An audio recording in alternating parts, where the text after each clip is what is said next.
निश्चित रूप से मैं कहना चाहूँगा कि कांग्रेस के ज़माने में 30% की रेट कटौती की गई, 8 साल तक जो ज़मीन का रेट नहीं बढ़ने दिया गया, इसके पीछे बहुत बड़ी साजिश थी। ये जमीन के धंधा करने वाले और जिसके पास जमीन आधा एकड़ है,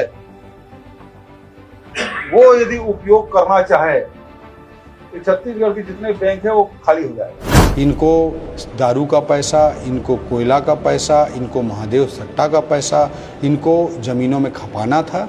इसलिए 10% की रेट पर ही ये ज़मीनों की खरीद बिक्री कर करके ज़मीनों को इकट्ठा कर रहे थे। ओपी चौधरी साहब, आप खुद आज आपका मैं पेपर में बयान देख रहा था, आप लिखते हैं, बोलते हैं कि ये जो पैसा है लोगों के पास शराब और कोयले का पैसा है।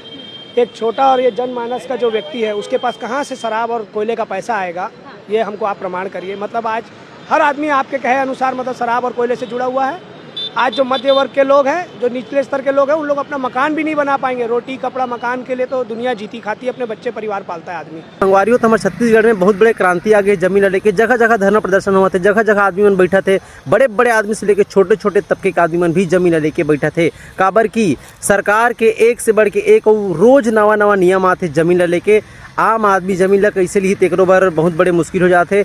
सरकार ने जो फैसला लिया है वो आत्मघाती है, लाखों परिवार की रोजी रोटी छीन जाने वाली है और इस कांस्टेज का विरोध हो रहा है। ये जमीन के धंधा करने वाले और जिसके पास जमीन आधा एकड़ है, वो यदि उपयोग करना चाहे तो छत्तीसगढ़ के जितने बैंक है वो खाली हो जाएगा, क्योंकि उस जमीन की कीमत तो 10 लाख है। अब आपने 2 करोड़ कर दिया तो 2 करोड़ के हिसाब से वो बैंक में जाकर लोन ले लेगा।